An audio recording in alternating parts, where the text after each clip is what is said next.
yeah, don't be distracted by the chat window. Cool. And we are recording, so just keep that in mind. And we'll, of course, do a usual Q&A at the end of the talk to answer any questions that we don't get to during the talk. And so I think those are all the announcements that we need to make. And so I'll turn it over to you, Andrew, for the introduction. Thanks, Jordan. Well, it's a pleasure to introduce Cristobal Espinoza from the University of Santiago in Chile.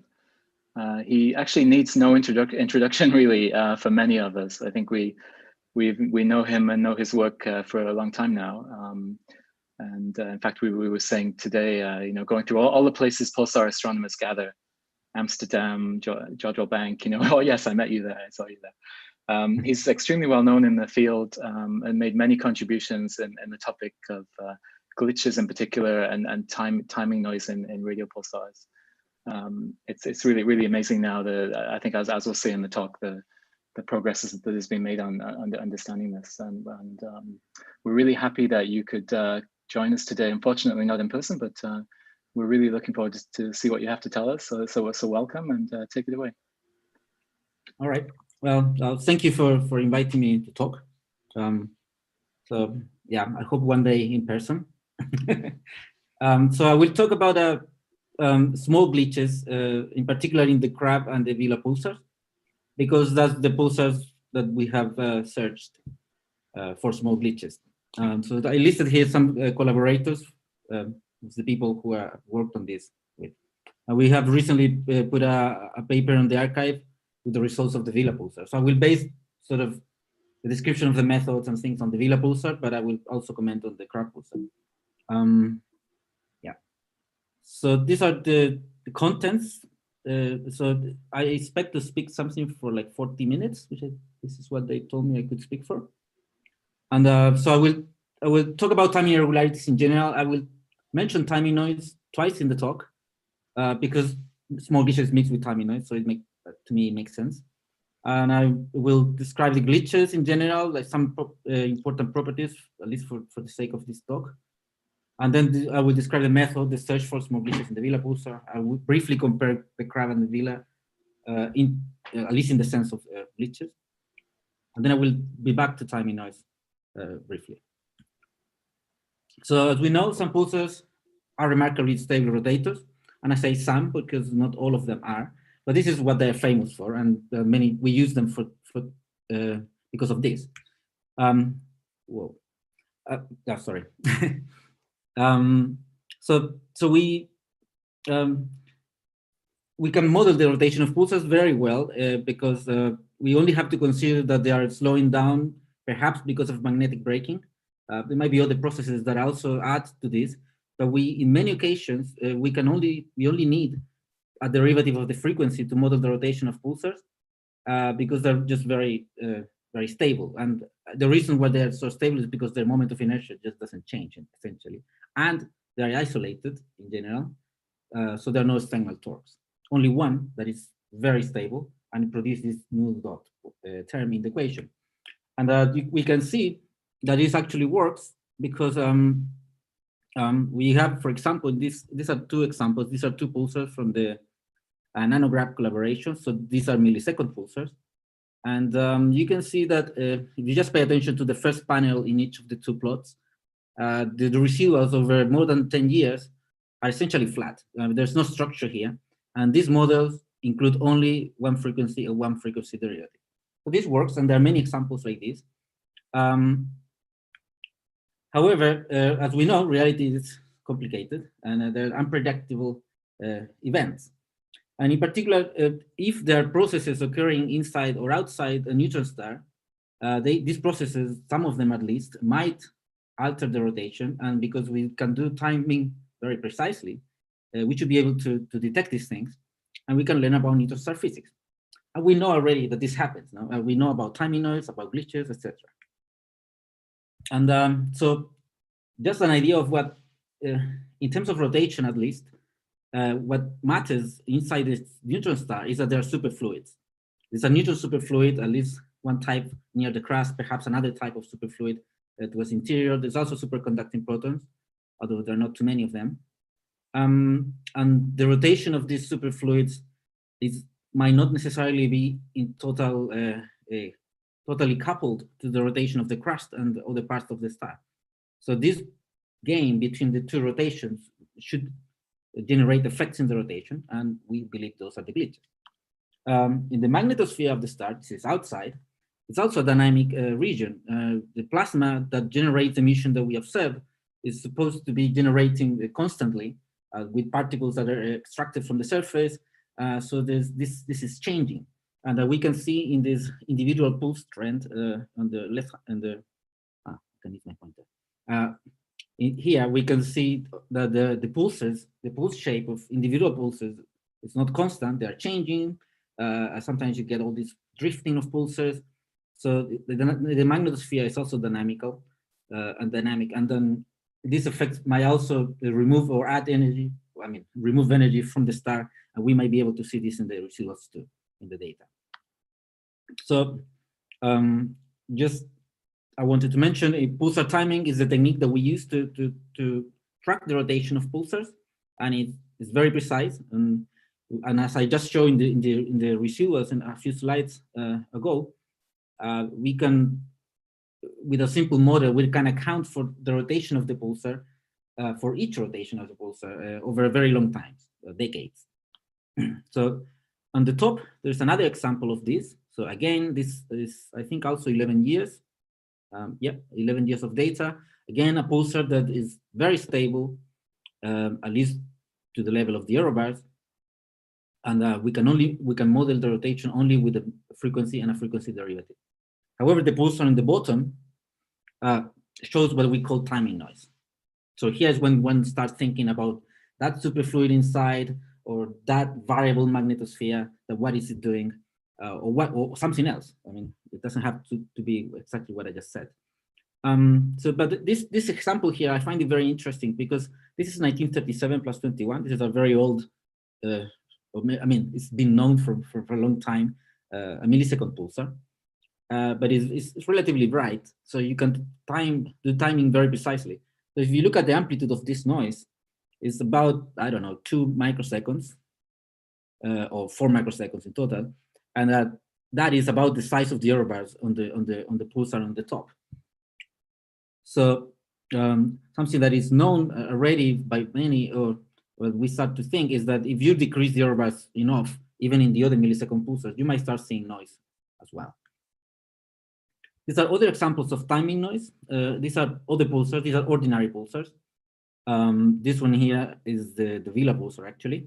And these are also residuals for a model that only includes one frequency and one frequency derivative.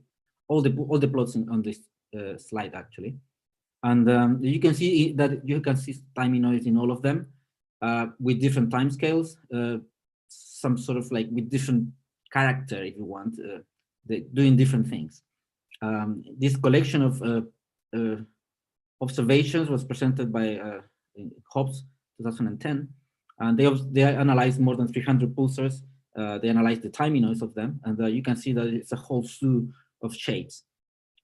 And they concluded that timing noise is intrinsic to pulsar rotation, which is always important to know. It's common to all pulsars. So as I was saying, I think if you decrease the error bars in these observations, you might start seeing the same sort of behavior, that some sort of wandering of the residuals around the simple model.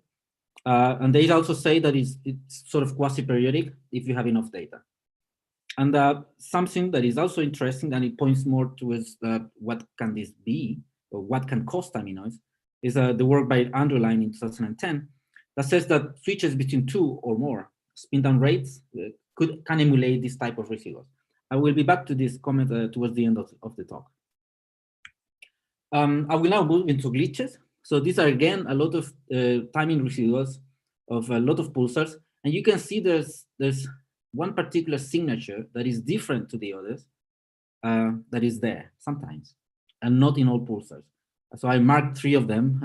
There's 1 or 2 more hidden somewhere. And so I want you to, I'm trying to convince you that time glitches differentiate from timing noise in a few characteristics. First of all, because this cusp sort of shape, they determine a particular epoch, which is the tip of the cusp. So there's a time at which something happens. And the cusp, it means that the phase is this, the derivative of the phase is discontinuous, it's not continuous. So that means that it's a step in frequency. And given that these shapes are always, I called it volcano here, it's always like this, it's never like a V letter, it's always like a volcano. That means that these steps in frequency are always positive. And if you check, for example, this paper, you won't find an inverse volcano. They're all volcanoes. So there are no anti-glitches in general, right? Another important thing is that they're not frequent. You can see that in many pulsars, we still haven't seen a single glitch. These are other examples. So this plot in the orange color, that's the Crab pulsar, 800 days of data.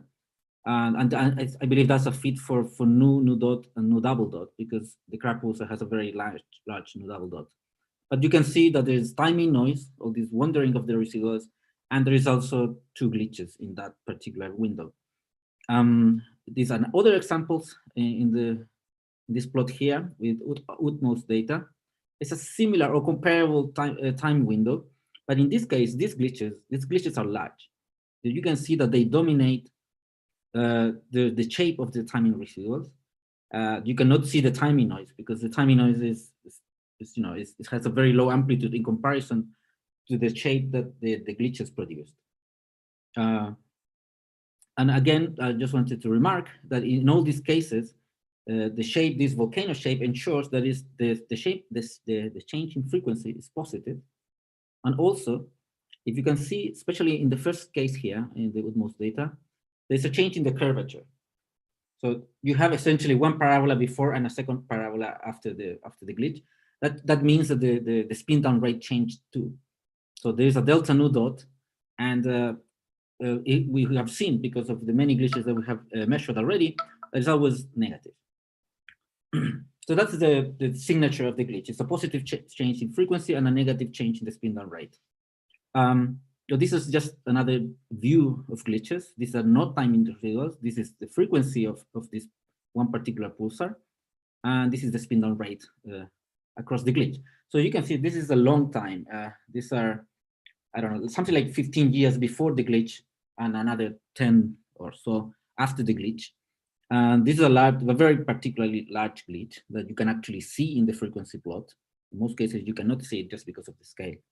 And so you can see there's this step frequency, and the spin down rate has a very large negative steps, and then it has a recovery period that is called a glitch recovery, and it's exponential like. People can fit exponential terms here, most of the time more than one. And also the slope of the curve here is not exactly the same as here, so there's even a change in the second frequency of the second derivative of the frequency. So that's essentially what happens at the glitch. And these are 8 more glitches in different pulsars. And for example, those in the bottom, they're all fairly large glitches. And you can see in the top panel, this is the frequency residuals. So that's the frequency, but without the main slope. So you can actually see the glitch very well. You can see that the slopes after the glitch changes completely, implying this very sort of large negative step in frequency derivative. And you can see that there is some sort of recovery, although it's not always the same. I mean, it changes from pulsar to pulsar, which makes things more complicated. But also when the glitches are small, like these that are marked here, the signature is less clear. And this is what happens when you go to smaller glitches. Just to compare the sizes, so this glitch, for example, here is 8 microhertz. This is a large glitch of more than 20 microhertz. But these small ones here are, this is 10 to the minus 2. And this one is 2 to the minus 1, etc. They're much smaller, and the signature in the spin down rate is also less clear. And this is where the problem that happens when you go to smaller events. That the signature, what you are detecting is harder to find. However, the signs and the signature stay the same. The delta nu is positive and the delta nu dot is negative. In this part, I will just very briefly describe what our best models for glitches are. So the first time that people detected glitches in the late well, in the 70s, Vela was the first pulsar for which a glitch was detected, actually.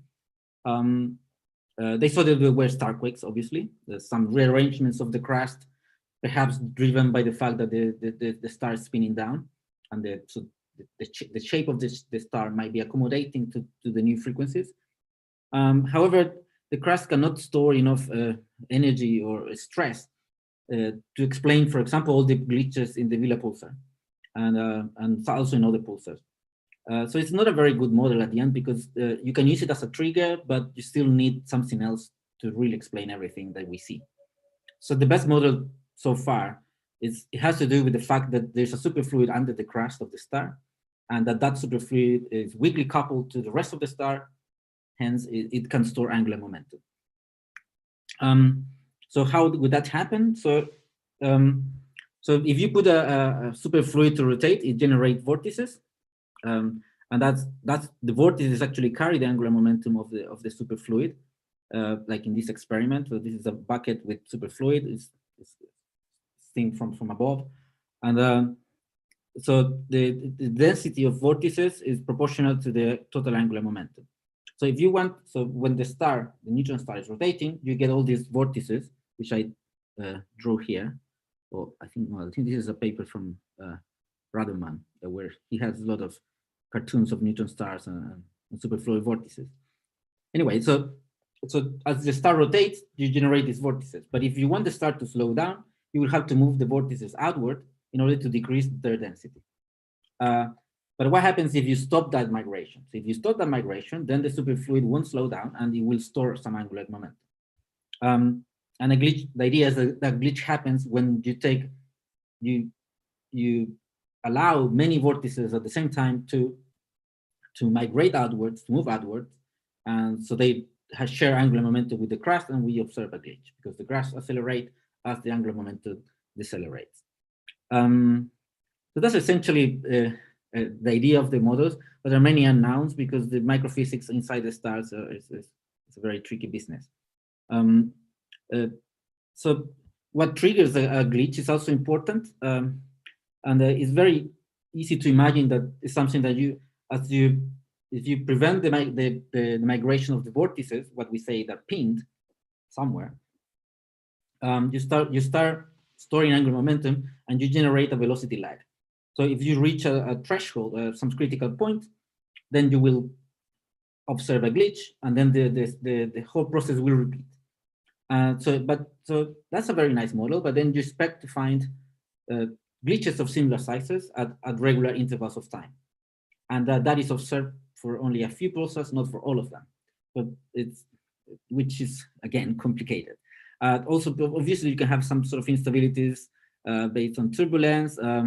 Avalanches, which will give you a different sort of size distribution and time distributions of the glitches, because you wouldn't have a particular preferred size, for example, for the glitches.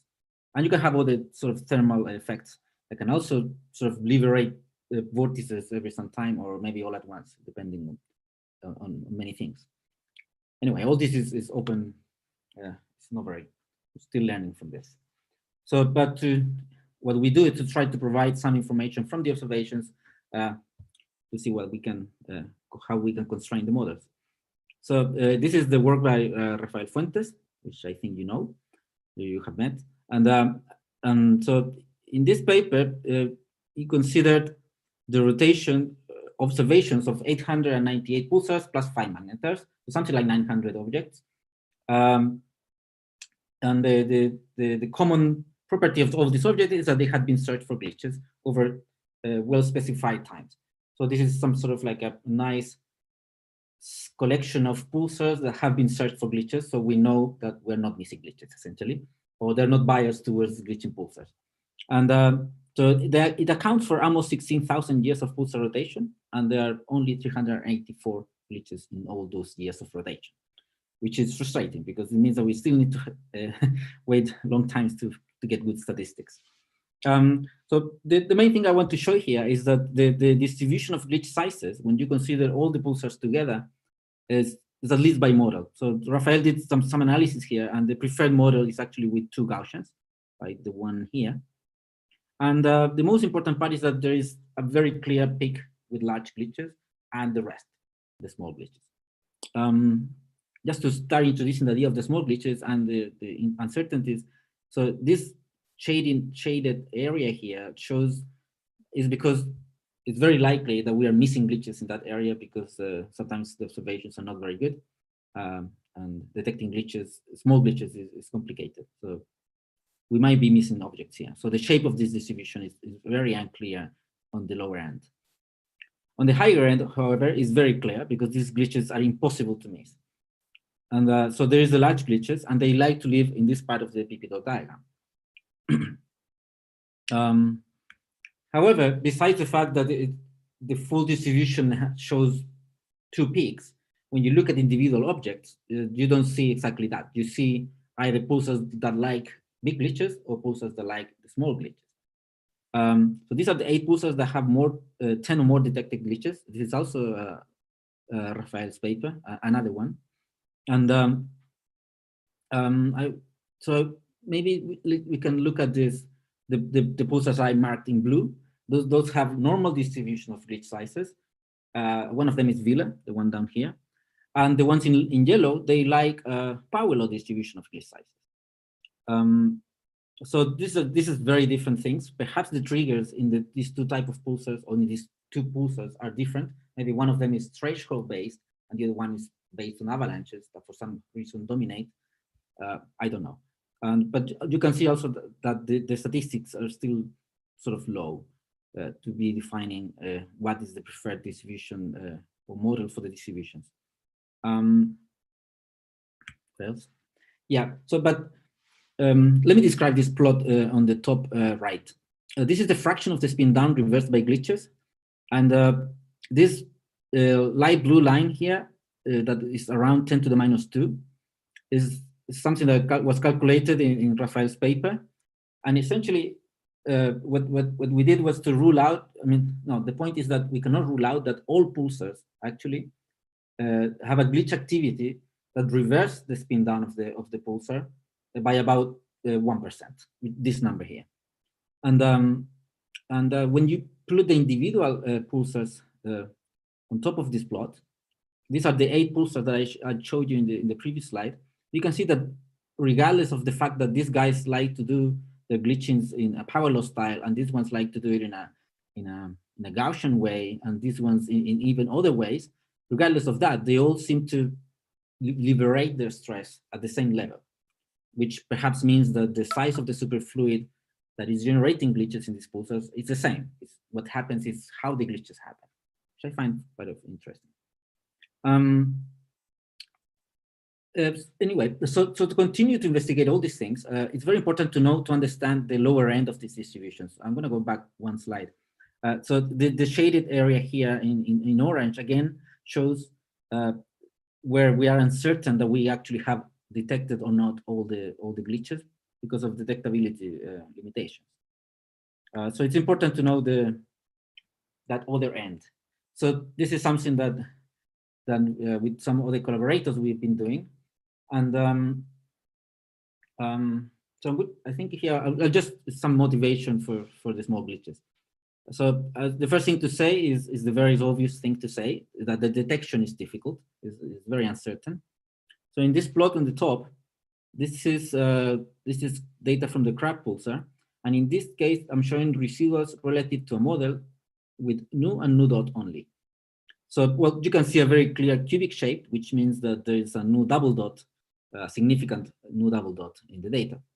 But you can already see a glitch. I'm gonna move. Sorry, I was moving the window, the zoom window. This glitch is very obvious in this plot. And if you fit for nu double dot, you remove the cubic shape, you still see the glitch, which is good. So this is a real glitch. I mean, it's a very significant event. But then you get all the rest of things that are there. And anyone would be right to wonder whether there are smaller glitches there and how many there are, or maybe this is all timing noise. So this is the sort of complications that come when you want to detect glitches or when you want to extract information from noise in general.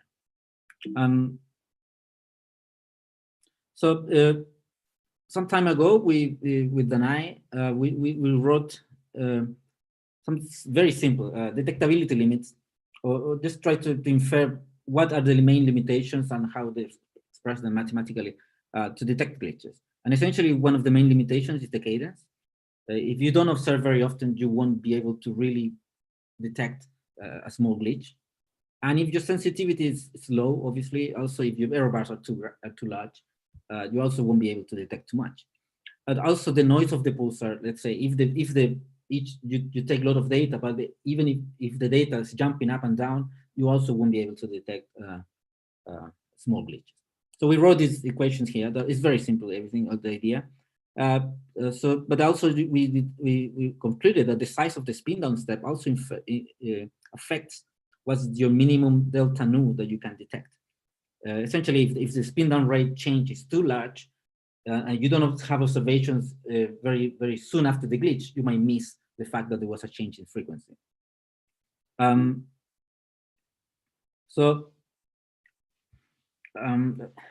This plot seems complicated, but I will explain. So these are two pulsars, and this is delta nu dot versus delta nu. It's a scatter plot of the glitch sizes. So you can see each individual glitch here. And in the bottom, I also plotted the size distribution, a histogram of size distribution of the delta nu values. But what matters here is that these lines, the diagonal lines, represent the limitations based on cadence. These ones, the ones that would have the lower slope, and based on noise or sensitivity, depending which is larger, with the highest slope. Yeah. So essentially, we don't expect to detect glitches up here, and you can see that in the case of 1737 minus 30, we are probably limited by our data in the sense of detecting more events here. So this power law function that we are sort of detecting for this pulsar maybe even continues because there are more events that we are just not being able to detect. In the case of 0631, which is the pulsar down here, the glitches there seems to be a space between the glitches and our detectability lines, but it's very hard to say. It's very possible that we are still missing events in the lower end of this distribution. So the only way to improve this is to observe more often and hopefully to improve the sensitivity of the observation. So here on the left, this is another pulsar, the same type of plot, but this is one of the pulsars that actually they have a more like a normal or Gaussian distribution of glitch sizes. So you can see all the glitches just live here, and only a few are spread towards the lower end. So perhaps in this pulsar, we have already detected all the glitches, at least during the something like 14 years that we observed it. It could be because the detectability lines are sort of far from the data. However, this other plot that I have here, this plot shows something like 300 glitches in something like 100 pulsars. And this is delta nu, so the change in frequency, and this is the spin down rate of the pulsar. So there's this funny correlation, well, very rough correlation in which pulsars with very high spin down rates don't have small glitches. And but it's very unclear, it's still very unclear. I mean, whether this desert of glitches down here in this corner is real, or is perhaps because these pulsars have higher timing noise, so we cannot see the pulsars, the glitches here, or maybe this is a real lack of small glitches.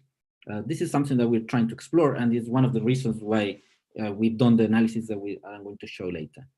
In particular, this pulsar 0537 that is shown in the left, these are its glitches, and you can see that this is the smallest glitch it can be detected. But we can perhaps detect glitches slightly smaller, but not much smaller, so perhaps not here. So yeah, this is something that at least motivates me to understand. So this is something I would like to understand. Right, so I'm going to describe now our work with the Vela pulsar. The analysis that we did for the Crab pulsar are very, very similar, and I will show the results for the Crab pulsar after this. So Vela, as you know, is a young pulsar. It's very well known for its large and rather frequent glitches. It's sort of a prototype for large glitches. But there are other pulsars that do large glitches too, by the way. Something important is that because it's so famous for the large glitches, people have always studied the large glitches and very near the glitch epoch. So they have studied just the minutes or hours after the glitch, which is very important because that's where they can actually sometimes talk to the physical models, etc. But however, there's no official list or no reported census or complete lists of all the glitches. So we don't know how many small glitches are. So I was showing to you that the distribution of glitch sizes in the Vela pulsar is a Gaussian function, but I don't know how complete that is towards the lower end, because essentially nobody has done that. The only people who did something like that to a good level towards very low small glitch sizes is a work by Cordes in 1988, who studied the pulsar between the 68 and 1983.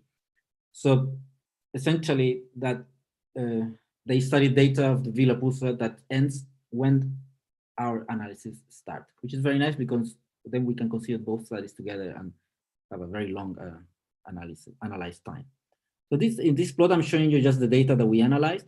Essentially, we use data from the Mount Pleasant Observatory in Australia.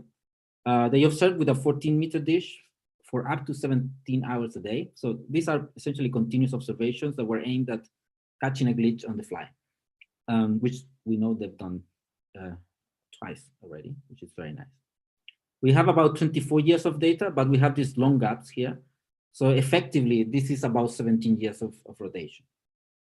There are several large glitches in the data. So the first panel shows just the frequency as it evolves. If you remove the main slope of that, you can clearly see the large glitches. Just step going up. And then this is the spin down rate behavior. You can see all the sort of exponential like recoveries after each of the large glitches. So as I was mentioning, the cadence is very, very high. In fact, the data I was passed is 2 minutes integration. So each DOA here is a 2 minute, comes from an integration of 2 minutes. And because the Vela pulsar is too low to be observed for something like 4 hours a day, I think, or maybe a bit more, this is where you get these gaps. What we did for many different reasons that I would invite you to read in our paper, we reduced this data set to a 1-day cadence and generated something like, which is like what you see here. So this is just a random example of timing residuals in which we have something like a 1 TOA per day. So other examples of Vela timing residuals, just to show you that the Vela pulsar also has timing noise. This is something that is well known from the past. So it's, what we wanted to do is to search for all small, or to characterize each of these features that you see in these plots, like if they were glitches, like trying to very hard to push it, like, okay, I think you are a glitch, so I'm gonna feed you like a glitch. That's something like that is the idea. And then I'll show the results. I wanted to show also that this one here in the bottom left is one new glitch that we found. It's a very obvious signature of a glitch. And this glitch hadn't been reported before. So this is also another motivation to do a good search over all this data, because maybe there are more glitches that have not been found. I'm going to try to describe the method, but not with great detail. But I will. So I will essentially, we are looking for signatures of glitches. So the first column here, the left column, shows a standard glitch signature. So these look different from what I showed you before, because the other ones were like volcano shape. But that's because for those residuals, it was a single model for all the data. In this case, I'm showing you residuals that are for a model that was fitted for the black squares, right? So you can see that the black squares are flat. If you then display the rest of the data according to the same model, if you have a glitch, then you will have this drift down. if the glitch has a very relevant spin down rate change, you will see more like a parabola, like in this case, right? But then we also searched for events that have the complete opposite combination of signs, like in the second column, and also for events in which they even have the same sign, or we allow also cases in which there's only a change in the spin down rate. So delta nu in this case also can be 0. So essentially, yeah, I have this slide here.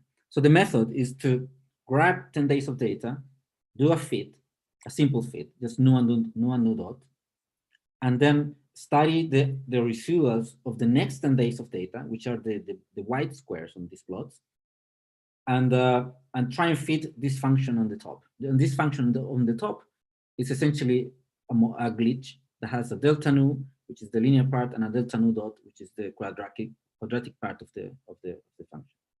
So we fit that, and according to the signs we get is whether we got a glitch, an anti-glitch, or something like a tiny noise-like event, which is the naming we gave it. So we do that over the full data set. So essentially we grab 10, 20 days of data and we move by one observation and do it again and again. So it's something like we comb the data looking for this signature. And the result, these are the results of the search. So here I'm showing again delta nu dot versus delta nu. And so these are the large glitches that were known before in the period, in the studied period. So only during these were actually measured by the detector, by the automatic method. So these are the large glitches, but these were known before. These two glitches here are new glitches that I will talk about later. And these are the glitch candidates. So these are the new things that we found. So with the GC, I mean glitch candidate, by AGC, anti-glitch candidate. And I keep the candidate name because I don't know whether they're real glitches or not, especially those that are in this cloud of things. In fact, I believe, we think that this is part of the timing noise of the pulsar that we just happen to characterize as if they were glitches. And the main result for us here is that there's very low activity in this area. And we are sensitive to that. We searched all the data and we were even a bit permissive into accepting as a glitch candidate or anti-glitch candidate events in which the fits were not that great. Even doing that and changing different parameters, you don't get events here.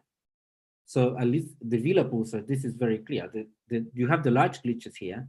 There's almost nothing here. And then you have this noisy component at a very much lower amplitude. And so this sort of confirms that the distribution of glitch sizes in the Vela pulsar is perhaps very close to a Gaussian, and this is just the lower end tail.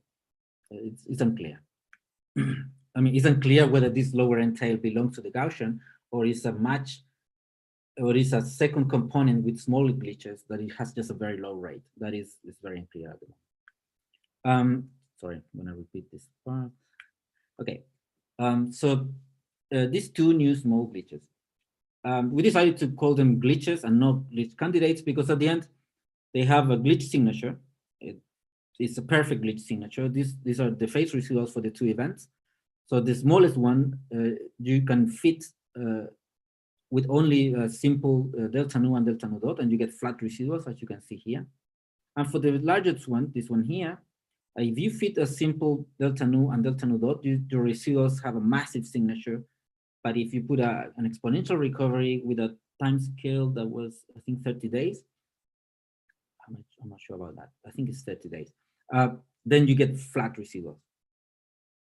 So that, I think, to me, that further confirms that was a real glitch in the sense that all these glitches also have exponential recoveries. And also they live in a part of this diagram in which there are no anti-glitch candidates. So this noise component lives here and it doesn't seem to come into this place. Or at least there's no way to recognize whether the smallest of our new glitches is part of the noise or is a real glitch. That is very hard to tell, but I think it's a glitch. And of course, perhaps some of these events here in the smallest events that are in the noisy part, maybe some of them are real glitches, but it's just impossible to separate. So that was for the Crab, that was for the Vela pulsar. And we found something very similar for the Crab pulsar. So this is a time series of all the glitch candidates and anti-glitch candidates and the previously known glitches over something like 30 years of 29 years, it says here. So you can see that we have an ocean of events at the low level and then the glitches on top. However, in the case of the Crab pulsar, the previously known glitches are much closer to the noise that we detected, or that we, the noise. This is a plot like the one I showed before, delta nu dot versus delta nu. These are the size distribution of the glitch candidates and anti-glitch candidates, and these are the previously known glitches. So as I was saying, the gap between glitches and the noise component is much smaller. The two populations are very close. However, in the zoom in the inset on the bottom plot, this distance here, and this empty space here is real, because we are very sensitive to events there, and there's none. Or there's only only one glitch event overlap for the two things. So again, the conclusion we like or we prefer is to think that this is a noise. It is the noise of the Crab pulsar that we have just characterized as if they were discrete events, and these are the glitches, and the real glitches, they seem to decrease here. I mean, there are no more glitches here. If the two components mixed, then we wouldn't know anything, but they seem to almost separate. Regardless of what interpretation you like, there's a break in the glitch mechanism at around 0.05 microhertz in the Crab pulsar, and because from there below this size, there's anti-glitches and there's as many anti-glitches as glitches, candidates as we call them. And above this size, there are no more anti-glitches and you only have glitches with exponential recovery. So we think that there's a clear separation, and if it's the same mechanism that produces all of this, and there's a clear change of something at around this value. So here, just to compare the two pulsars, there's not much to say really, but something interesting is that obviously, something that we knew, the glitches in the Crab pulsar are smaller, as you can see here. This plot in the Vela reaches up to 100 microhertz, where the plot for the Crab pulsar is only up to 10 microhertz. So most of the large Vela glitches live outside the plot of the Crab pulsar. Also, what's interesting is that the candidates, or this noise component in the Crab pulsar, it has a slightly larger amplitude. So it's kind of centered in 10 to the minus 2 microhertz, whether in the Vela pulsar it's more towards 10 to the minus 3 microhertz. And this also increments the distance between the noise component and the glitches in the Vela pulsar, which also like and prefer to be larger, like you see here in comparison to this. This is also another comparison of the size distribution of these two objects, which now we know that they're complete, because we have searched for all possible other glitches, and there are no other glitches. So we know these distributions are complete, so we know that they are different for real. Nothing is missing here. So this is something nice after having done this exercise. Yeah, so I have no explanation of why these two distributions are different, but this is one of the Crab pulsar is different in many occasions, aspects anyway. So in this last part, I will just talk a bit about the noise. So these are all the events that we detected for the case of Vela. So as I told you, we didn't only search for glitch or anti-glitches. We also search for events that have the same sign. So this plot here is something like glitch land. I don't know. It involves all the possible combination of signs for delta nu and delta nu dot. So the glitches, the previously known glitches, live down here in the 4th quadrant, and the anti-glitches, as I defined them, as having the exactly opposite signs, live in the 2nd quadrant. And there's also these other events that were found by the method, and also these events that are with X's and crosses, which are events for which one of the two steps was not possible to be measured. So what you can see, well, the number of detections are comparable in all quadrants. The amplitudes of the steps are also comparable in delta nu and delta nu dot. So at least our interpretation, that this is part of the noise. So there's some noise happening, and this we just have found a way in which we could characterize it. We don't know exactly which is the best way to characterize it, but it's done. And this is very consistent with the results that Cordes in 1988, in which they used a very completely different method to characterize what they called microjams and macrojams. And so they this is their version of this plot here, actually. And in terms of roughly speaking, the order of the sizes is essentially the same. So the microjams just live down here. They found one small glitch here. We found two. Our data set is longer, makes sense. And then there's all this activity, low-level activity at the center, which is what is here. So a conclusion is that besides the glitches, there's like this constant activity, which we know is timing noise. But we can partially model this with this sort of step-like or glitch-like events. But we want to do more analysis to see whether this is the best way to do it or not. So just to finish, I wanted to compare this with what people have also studied timing noise in other pulsars. And so Underline in 2010 published this paper, which I find very interesting. So these are in the right-hand side, you have timing residuals. So you get all these wavy behaviors. And in the left-hand side, you have the spin-down rate of the same pulsars. So you can see that, for example, this pulsar has all these sort of oscillations, if you want. They're not periodic, but these variations, and that it translates into this. They did some simulations in which they simulate the data in which you switch the spin-down rate between two different levels, between two different values. And then if you switch it periodically, you get periodic residuals, as you expect. But if you don't do it periodically, then you get residuals which actually look very much like those that we have observed, like the ones I showed at the beginning of the talk, for example. So it might be possible that the timing noise is caused by the existence of two or more spin-down states. That's the conclusion. But there's more to it. And you might remember that they also studied the pulse shape of the pulsars. And in some cases, the pulses change between two different states. So in this plot in the left, this is the two different pulse shapes are plotted on top of each other. So, and then they try to parameterize the change of the pulse shape somehow with this W10 75. This is the width of the pulse at a certain height, or sometimes measuring the amplitude of the pulsars. In this case, for example, in 1822 minus 09, there was a precursor that sometimes is there, sometimes it's not. So in this plot in the right, you see the correlation that is actually pretty good between this shape parameter and the spin down rate.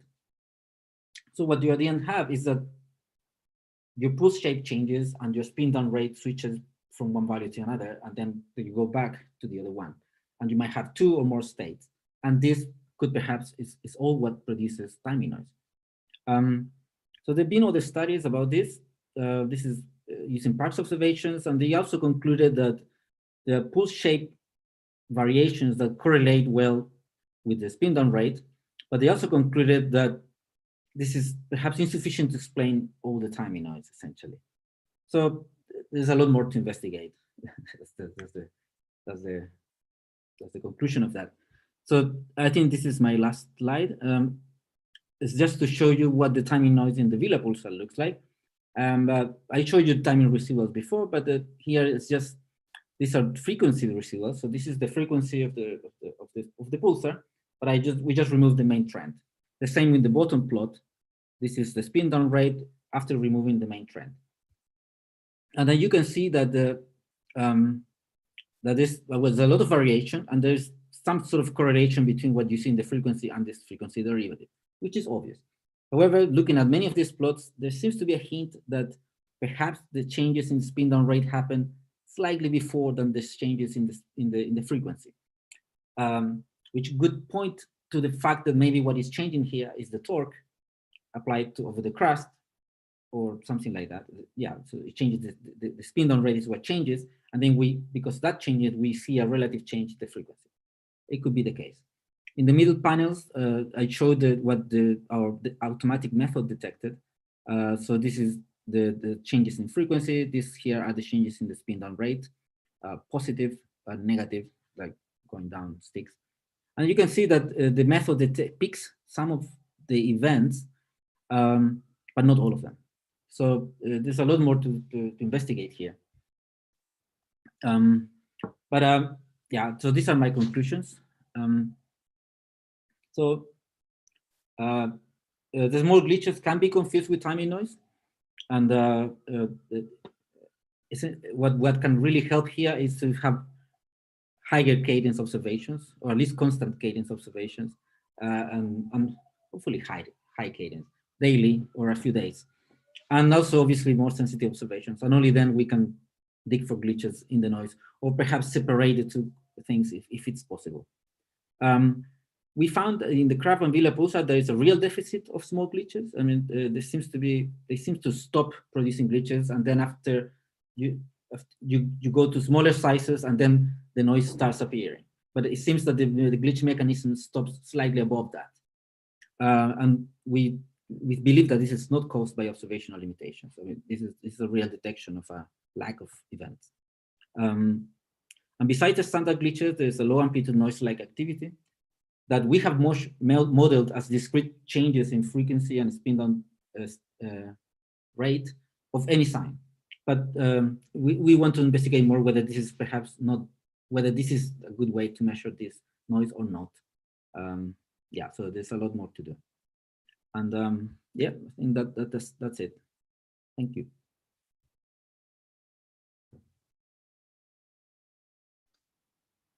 That was great. Thank you very much for a very nice talk. It's fascinating. I think everyone, I can see people applauding. So we have some time for questions now, and we have some lined up already. Let's see. So so I see Daniele on the Slack has a question. Maybe you want to ask in person, Daniele, if you're there. Yeah, I'll try. My internet is being a bit fuzzy, but I'll try. You mentioned these anti-glitches in your talk, so I would like to have more information about possible physical origin of an anti-glitch, or if it's just a name you give to model basically noise. Yeah, I mean, maybe I wasn't very clear, but yeah, I think in this talk and in the work we've done, the anti-glitch is just a name. Yeah, we actually discussed whether we should use it or not. But as you know, people have published the detection of anti-glitches in a couple of magnetars, and I personally think that they are a very similar thing than what we are measuring here. It could be caused not necessarily by the same glitch mechanism, and I don't know what internal mechanism could produce an anti-glitch. There are a few papers that do that, in which you can sort of. No, I actually don't know. I wouldn't like to go there. I don't know. Yeah. But in this work, anti-glitch is just a name, and I think it's just part of the noise, which we don't know what it's caused by. Okay, thanks.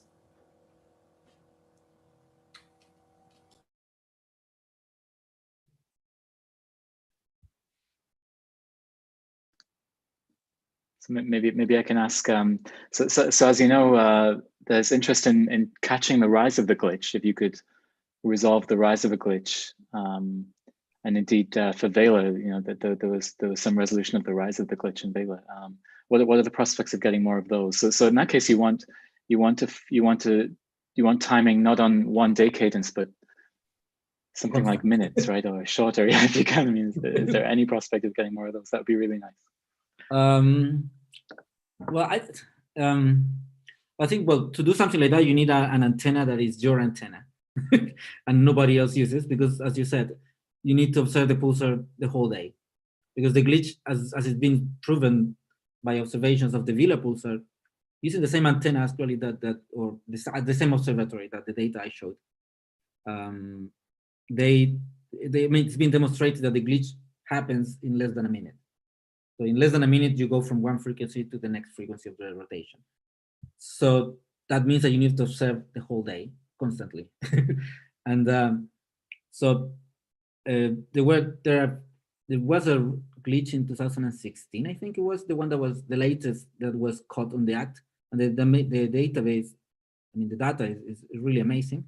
They essentially detect every single pulse, so you have something like pulse to pulse rotation analysis, and they detected the rise of the glitch. There are some detections of some sort of overshoot and modeling of that. Vanessa Graver, she was doing something like that.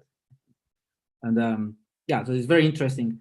And but I don't know if, for example, in Australia, they are still observing. I hope they are, and I expect they are, trying to catch the next glitch. I don't know. I hope they are. But just to mention, this is possible with the Vela pulsar because it has glitches every sort of 3 years, which is not too much. But with other pulsars, you just don't know when they're going to glitch. And also the Vela pulsar is very bright. So you actually can detect easily every single pulse. But if the pulsar is less bright, then you cannot do this. So there are a lot of limitations. And that's why it's only done and tried with the Vela pulsar. Okay, thanks. I see Emmanuel, you have your hand up.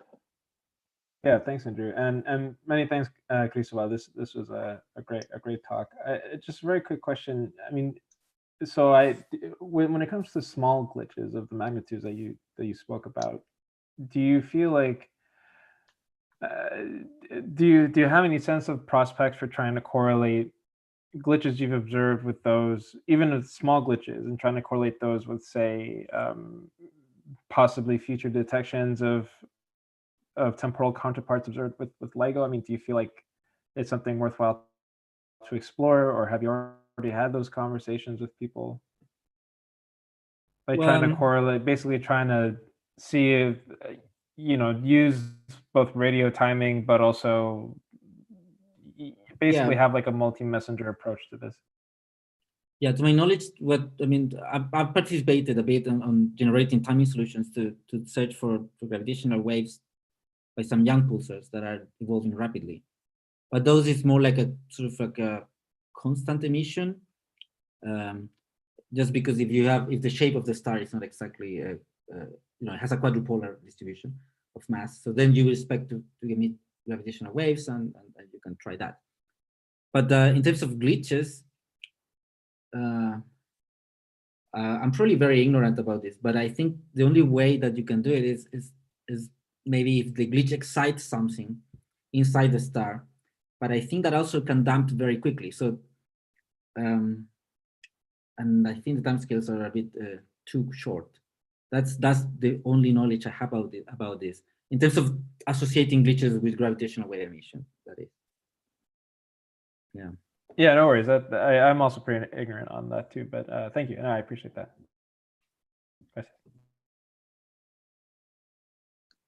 So I see Garvin, you have your hand up also. Would you like to ask? Hi, Cristobal. Thanks for the great talk. I've just got a follow-up question on Daniele's and Andrew's question. Have you tried to artificially increase the time of arrival to say, if you double it, so get rid of half of your data, and see whether the glitch candidate and anti-glitch candidate distributions are robust? Because I think that would perhaps tell us something about whether these anti-glitches are in fact an artifact of your analysis, or whether they are true. No, I mean, no, sorry. Yeah, no, the direct answer is no. I haven't tried that. I was just thinking whether that would be the conclusion. And I'm not sure. But yeah, no, we haven't tried that in particular. We tried changing several other parameters of the searches. Like, for example, I showed you the results we present at the end are like using 20 days before and 10 days after. But you can change that too. And it seems very robust, at least to those changes, and some other minor things as well. But no, nothing like that. It would be interesting to actually, you're right, and maybe decrease the cadence, and then we should see less things. What mattered to us, at least for this work with Vela, was not to characterize the noise, but to find the smallest glitches. But we found so little, so then I end up always focusing more in the noise part because there's only 2 new small glitches and nothing else. But that's the main thing, that we try to characterize everything like a glitch, and we didn't find it. So that was the main thing. All right, okay, thanks, Cristobal.